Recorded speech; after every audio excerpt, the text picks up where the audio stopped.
Ang mga kamay ni Teodoro Mariano ay nanginginig habang binubuksan ang lumang kahon ng mga medalya mula sa ikalawang digmaang pandaigdig.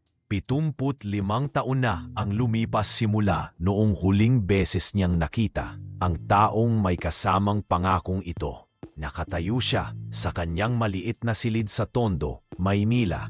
Ang malamig na hangin ng Enero ay pumasok sa butas ng lumang bintana. Ikalabing-pitong araw ng Enero, taong 2025, 7 oras ng gabi. Hindi niya alam na ang pagbubukas ng kahong ito ay magbabago sa lahat. Hindi niya alam na ang simpleng medalya na mahigpit na nakahawak sa kanyang kamay ay may nakatagong pangako na naghihintay ng 75 taon na bumalik sa liwanag.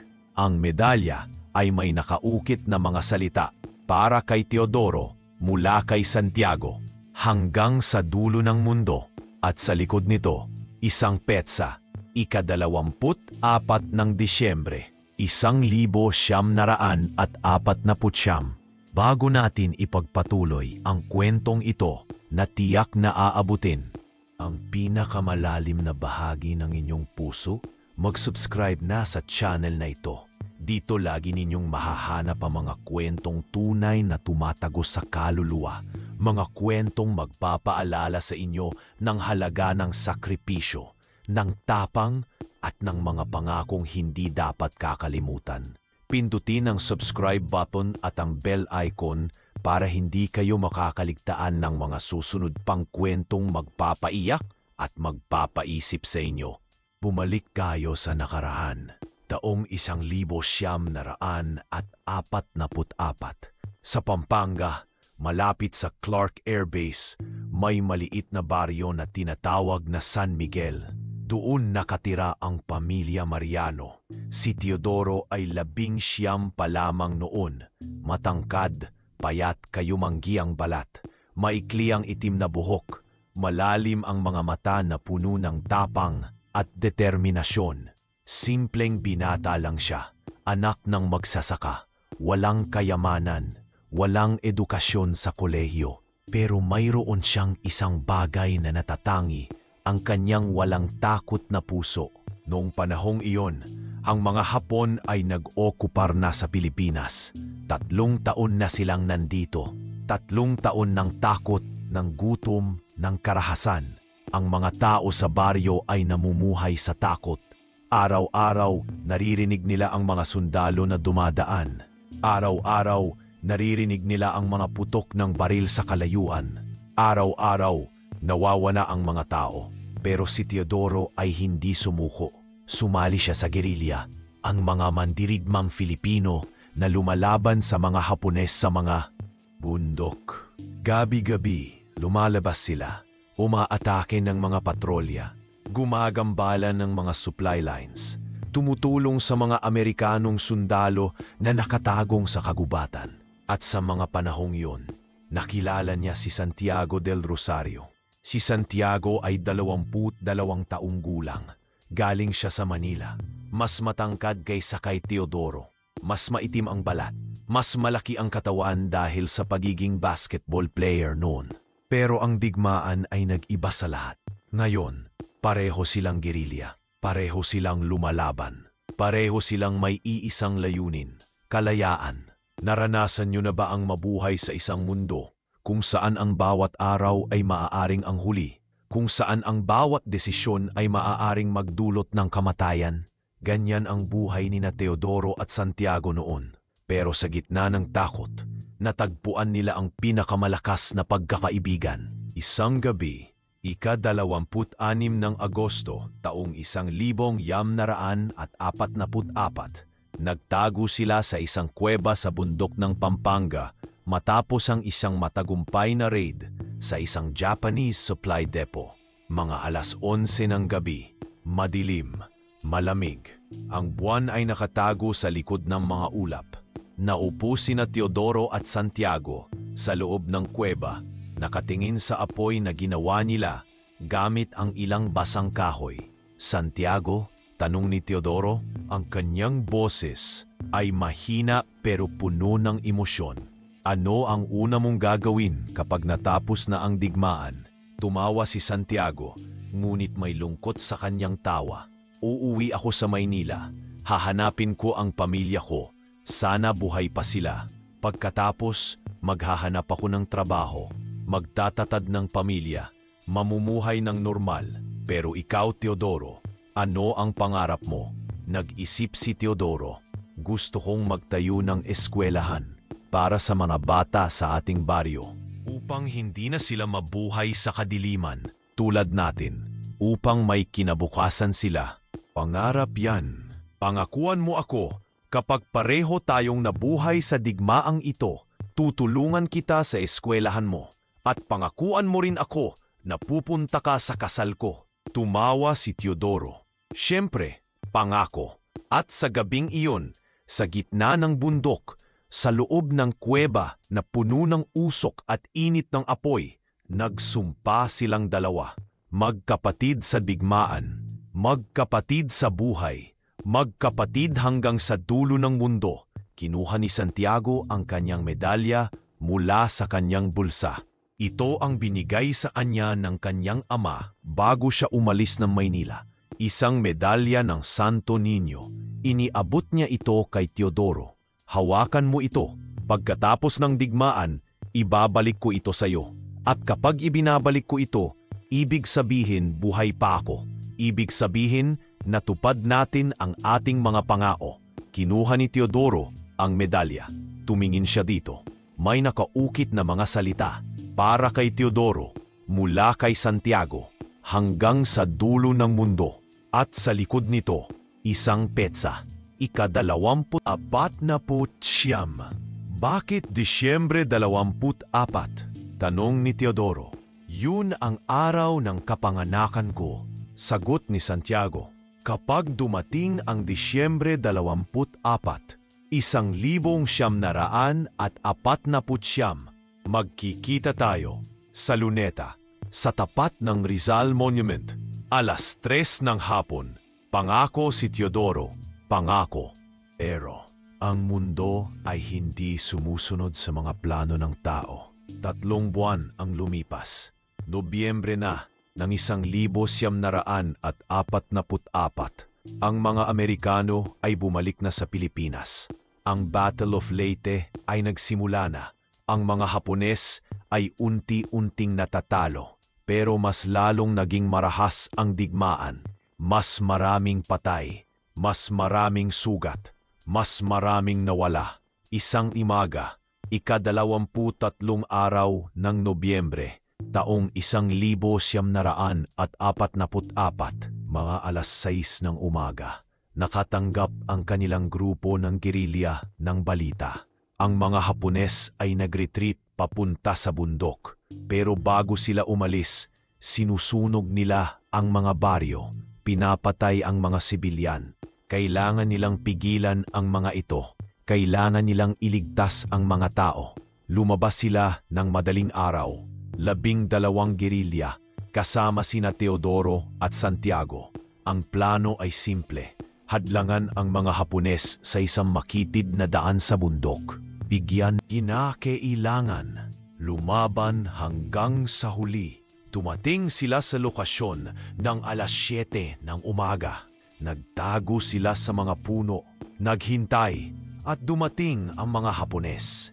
30 sundalo, may dalang mga baril, granada, bayoneta at sa likod nila, mga sibilyan na nakagapos, mga babae, mga bata, mga matanda, dinala nila bilang mga hostage.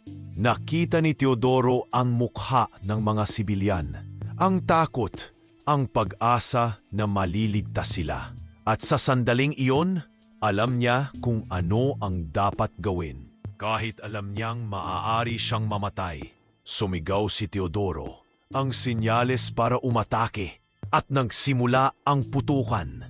Ang mga bala ay pumutok sa hangin, ang mga puno ay nabutas, ang lupa ay tumalon, ang mga Hapones ay gumanti. Mas marami sila. Mas mabuti ang kanilang mga sandata, pero ang mga gerilya ay may elementong gulat, may determinasyon, May dahilan para lumaban. 15 minuto. 1, 2, 3. Nakita niya ang mga Hapones na tumatakbo. Nakita niya ang mga sibilyan na tumakas. At nakita niya si Santiago. Tumatakbo papunta sa isang Haponeng sundalo na nakatutok ang baril sa isang batang babae. Sumigaw si Teodoro, "Santiago, wag!" Pero huli na. Tumalon si Santiago sa harap ng bata at tumunog ang putok. Isang bala sa dibdib ni Santiago. Bumagsak siya. Tumakbo si Teodoro papunta sa kanya. Buhat niya si Santiago. "Dalhin mo ako sa kuweba." Mahina ang sabi ni Santiago. "Yung kuweba kung saan tayo nangako." Tumakbo si Teodoro. Bit-bit si Santiago. Ang dugo ay umaagos mula sa kanyang dibdib. Ang mga Hapones ay tumakas na. Ang mga sibilyan ay ligtas na. Pero si Santiago ay namamatay. Nakarating sila sa kuweba. Ang parehong kuweba kung saan nangako sila 3 buwan ang nakalipas. Inihiga ni Teodoro si Santiago sa lupa. Ang kanyang kamay ay puno ng dugo. Ang dibdib ni Santiago ay humihina na ang paghinga. "Teodoro," pulong ni Santiago, "makinig ka sa akin. Hindi ako aabot." "Alam ko, hindi," umiyak si Teodoro. "Huwag kang magsalita ng ganyan. Dadalhin kita sa doktor. Gagaling ka," umiling si Santiago. "Huli na, pero may kailangan akong sabihin sa'yo. May pamilya ako sa Maynila, sa Staples. Ang bahay namin ay malapit sa eskolta.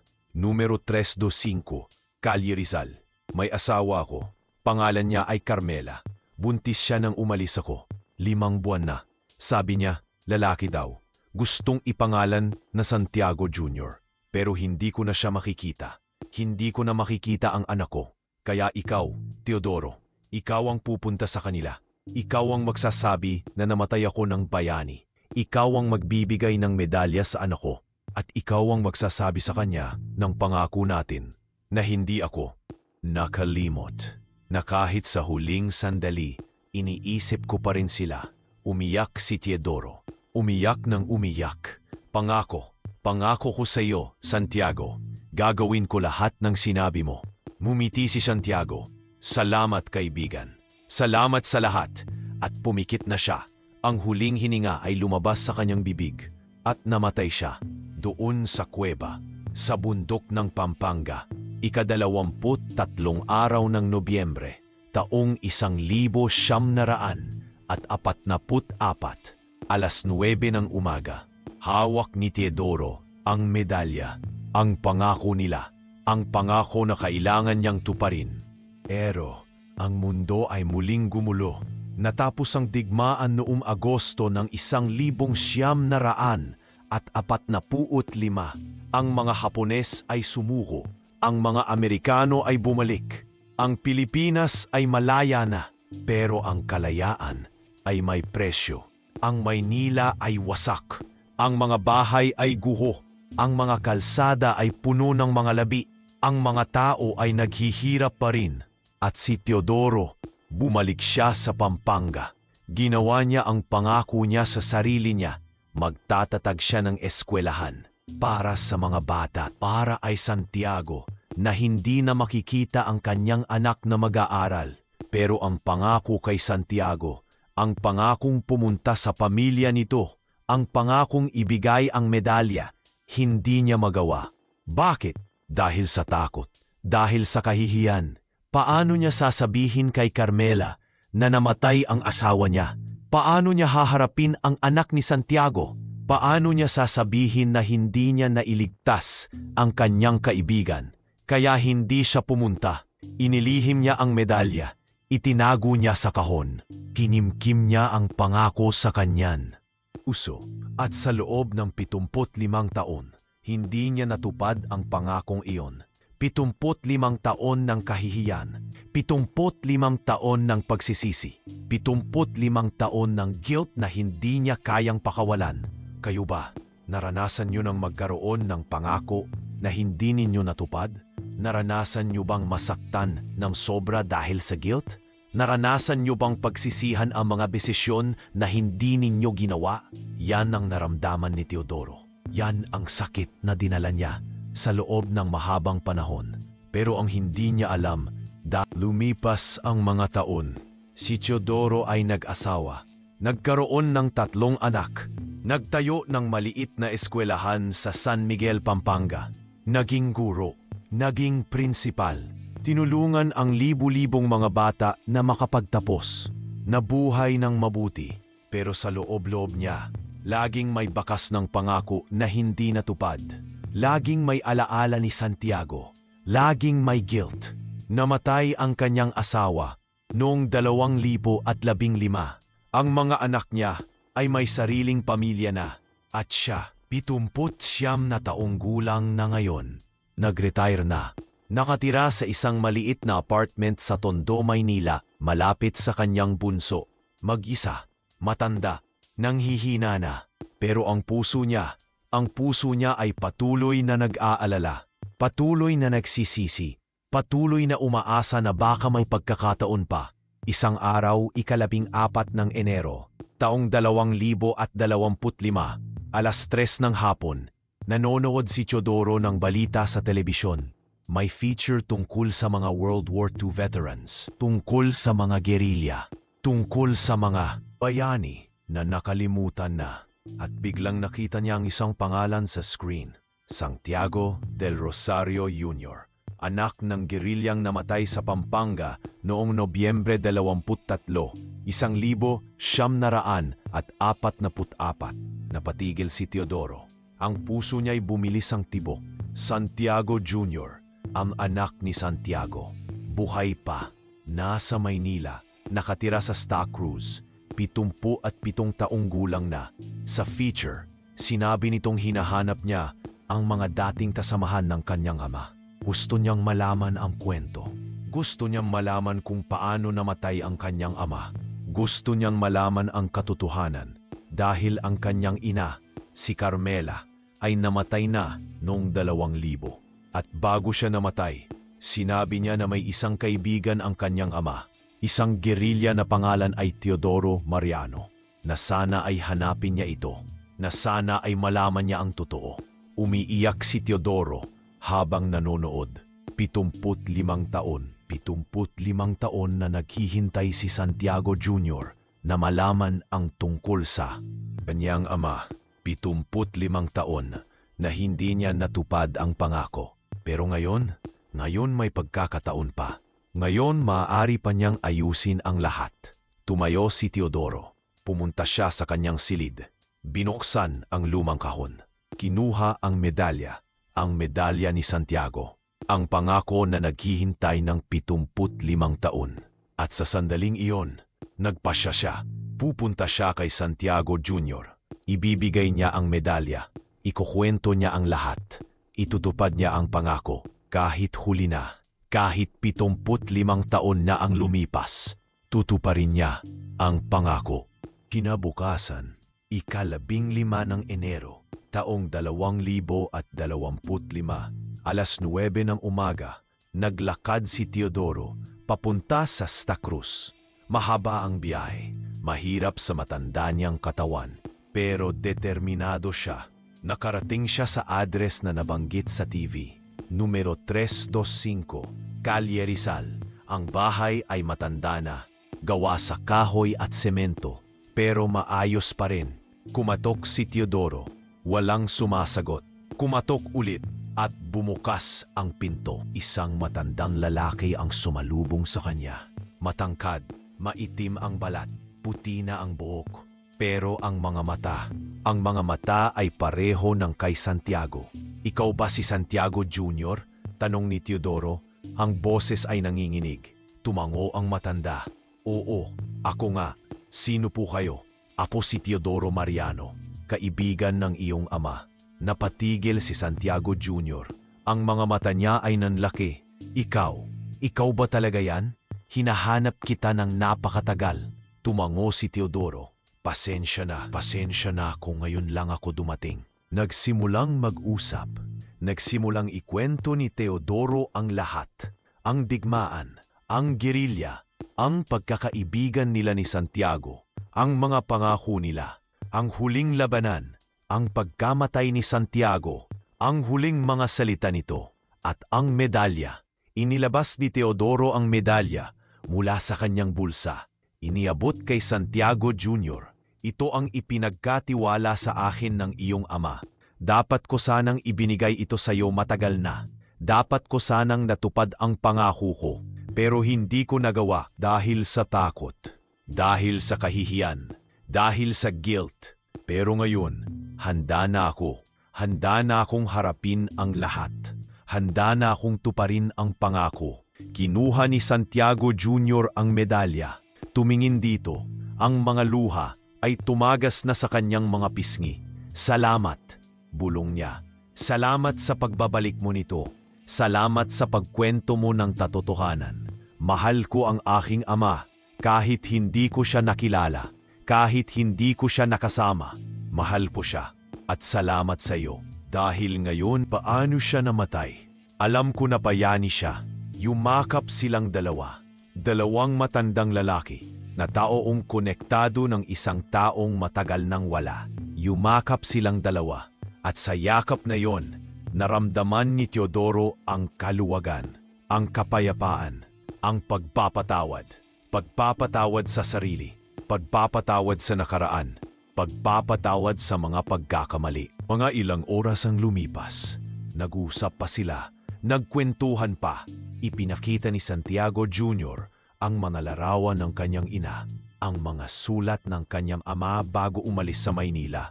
Ang mga alaala na itinago nila ng 75 taon. At ipinakita rin ni Teodoro ang kanyang mga kwento.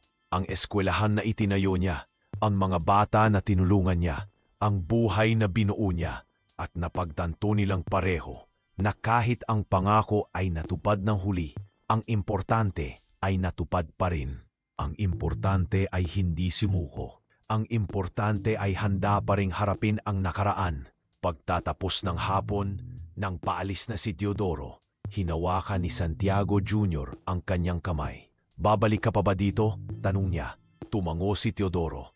Oo, babalik ako. Dahil ngayon, hindi ka na mag-isa. Ngayon may kaibigan ka na, tulad ng iyong ama at ako noon. Ngumiti si Santiago Jr. Salamat, Tito Teodoro. Salamat sa lahat. Lumipas ang mga linggo. Si Teodoro at Santiago Jr. ay naging malapit. Halos araw-araw, bumibisita si Teodoro sa bahay sa Santa Cruz. Nag-uusap sila tungkol sa digmaan, tungkol kay Santiago, tungkol sa mga alaala, tungkol sa buhay. At unti-unti, nagiging gaan ang loob ni Teodoro. Unti-unti, nawawala ang guilt na matagal niyang dinala. Unti-unti, nakakahanap siya ng kapayapaan. Pero may isang bagay pa na kailangan niyang gawin. May isang huling pangako pa na kailangan niyang tuparin. Isang araw, ika-23 ng Pebrero, taong 2025, alas 11 ng umaga, niyaya ni Teodoro si Santiago Jr. na pumunta sa Luneta, sa Rizal Monument. Doon kung saan dapat sana silang magkita ni Santiago noong ika-24 ng Disyembre, 1949, ang petsa na nakaukit sa medalya. Ang petsa ng paarawan ni Santiago. Naglakad sila papunta sa monument. Ang araw ay mainit. Ang hangin ay malamig. Ang mga tao ay dumadaan. Estudyante, mga pamilya. Pero para kina Teodoro at Santiago Jr., parang sila lang ang nandoon. Tumigil sila sa harap ng monumento. Tumingin sa estatwa ni Jose Rizal at nagsimulang mag-usap. Dito dapat kami magkita ng iyong ama, sabi ni Teodoro. Ang kanyang boses ay mahina pero puno ng emosyon. Alas 3 ng hapon, Disyembre 24, 1949, ang araw ng kanyang kaarawan. Nangako kami pero hindi siya nakarating dahil namatay na siya bago dumating ang petsa. At ako, hindi ako pumunta dahil alam kong wala na siya. Dahil alam kong wala ng saysay. Pero ngayon, nandito ako, kasama ang kanyang anak, kasama ang bahagi niya na hindi niya nakita. At sa sandaling ito, pakiramdam ko, nandito rin siya. Tumango si Santiago Jr. Ang luha ay tumutulo na sa kanyang mga pisngi. Salamat, Tito Teodoro. Salamat sa pagdadala mo sa akin dito. Salamat sa pagbibigay mo sa akin ng pagkakataong makilala ang aking ama. Kahit 75 taon na ang lumipas, kahit hindi ko na siya makikita, pero ngayon nararamdaman ko siya. Nandito siya kasama natin.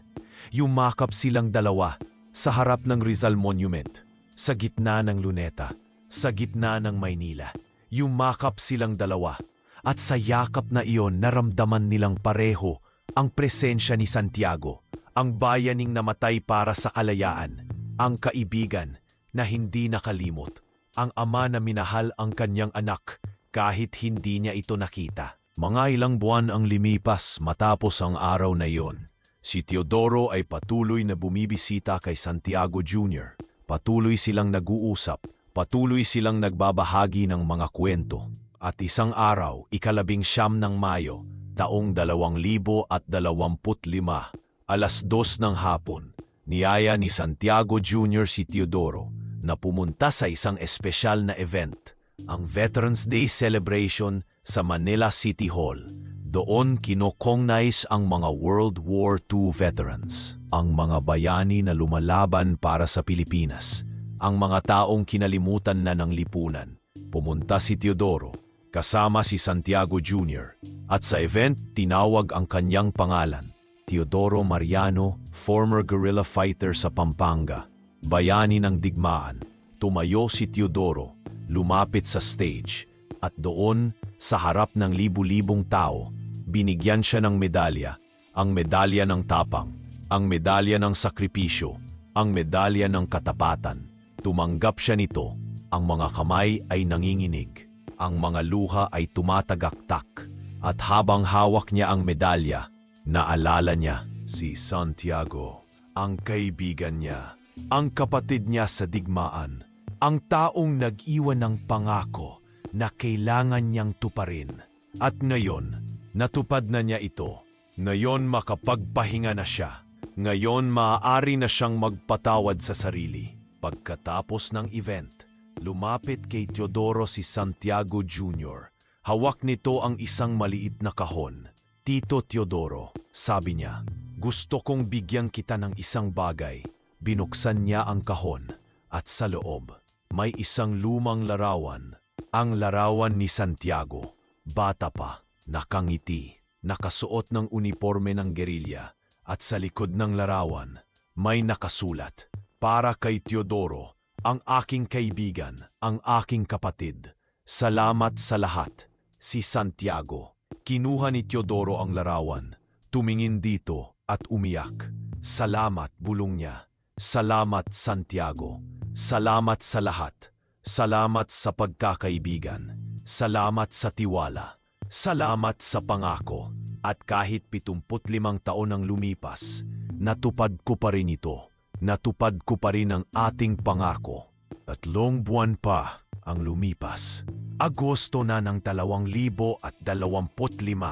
Si Teodoro ay 8 na ngayon. Nanghihina na ang katawan. Nag-umpisa nang magkasakit. Ang mga doktor ay nangsabi na kailangan niyang magpahinga.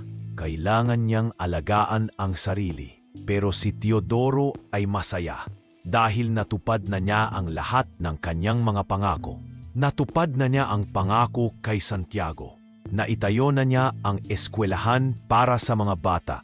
Nabuhay na niya ng tapat. At ngayon, handa na siyang magpahinga.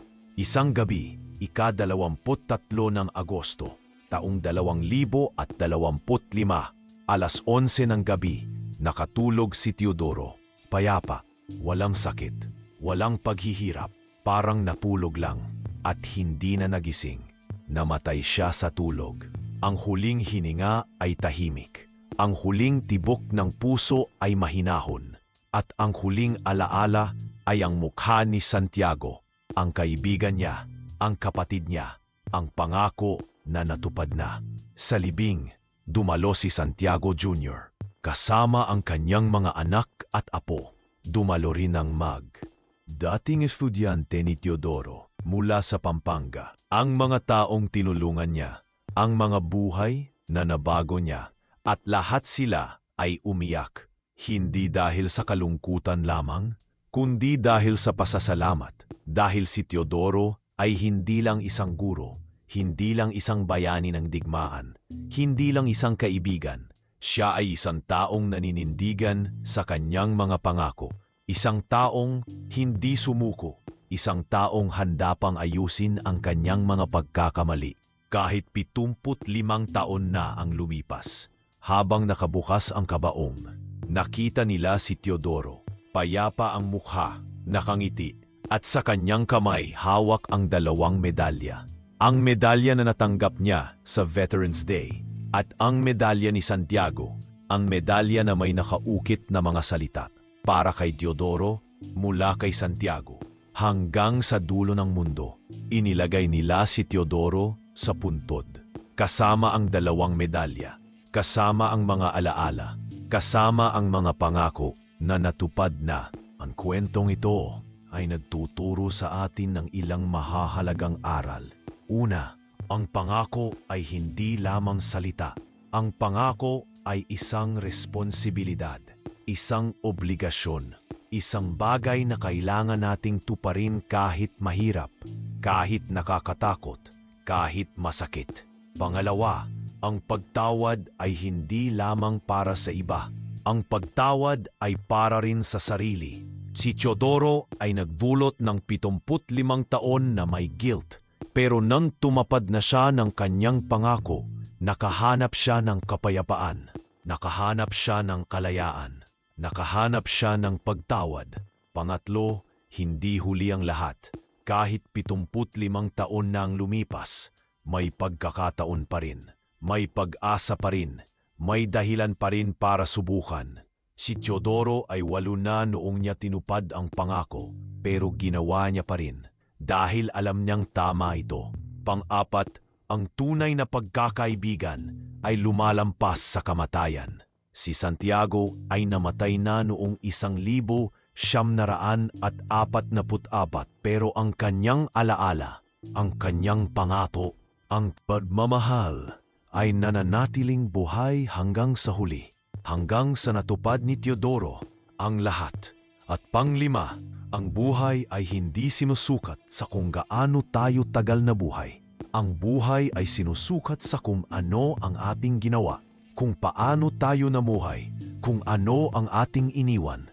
Si Teodoro ay namuhay ng tapat, namuhay ng may prinsipyo, namuhay ng may puso. At iyon ang tunay na kahulugan ng pagiging bayani. Hindi lang sa digmaan, kundi sa buhay, sa araw-araw, sa bawat desisyon, sa bawat pangako. Kaya sa lahat ng nanonood nito, tanong ko sa inyo, mayroon ba kayong pangako na hindi pa natutupad? Mayroon ba kayong nakaraan na kailangan pang ayusin? Mayroon ba kayong guilt na kailangan pang pakawalan? Huwag kayong sumuko, dahil tulad ni Teodoro, may pagkakataon pa, may pag-asa pa, may dahilan pa para subukan. Basta handa kayong harapin ang nakaraan. Basta handa kayong tuparin ang pangako. Basta handa kayong magpatawad sa sarili. Kung ang kwentong ito ay tumama sa inyong puso, i-share ito sa mga taong espesyal sa inyo. At sabihin sa akin sa comments, ano ang parte ng kwentong ito na pinaka-nakaantig sa inyo? Ano ang aral na dadalhin ninyo mula sa buhay ni Teodoro? Maraming salamat sa panunood. Maraming salamat sa pakikinig. At tandaan, ang pangako ay hindi lamang salita. Ang pangako ay aksyon. Ang pangako ay katapatan. Ang pangako ay pagmamahal. At kapag gumawa tayo ng pangako, dapat nating tuparin ito. Kahit mahirap, kahit matagal, kahit nakakatakot. Dahil ang tunay na tapang ay hindi nasa digmaan lamang. Ang tunay na tapang ay nasa kakayahan nating tuparin ang ating mga pangako hanggang sa huli, hanggang sa wakas, hanggang sa dulo ng mundo. At kung nagustuhan ninyo ang kwentong ito, huwag ninyong palampasin ang susunod naming kwento na siguradong aabutin ang pinakamalalim na bahagi ng inyong puso. Ang huling yakap kapag dumating ang pagpapatawad sa wakas ng buhay. Isang kwento, pagkakamali bago mawala na ang pagkakataon. Isang kwento tungkol sa pagmamahal na lumampas sa galit. Isang kwento tungkol sa mga yakap na nagbabago ng lahat.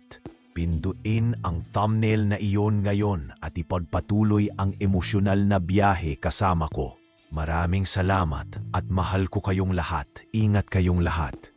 At huwag kalimutan, tuparin ninyo ang inyong mga pangako. Dahil ang pangako ay sagrado, ang pangako ay banal, ang pangako ay walang hanggan.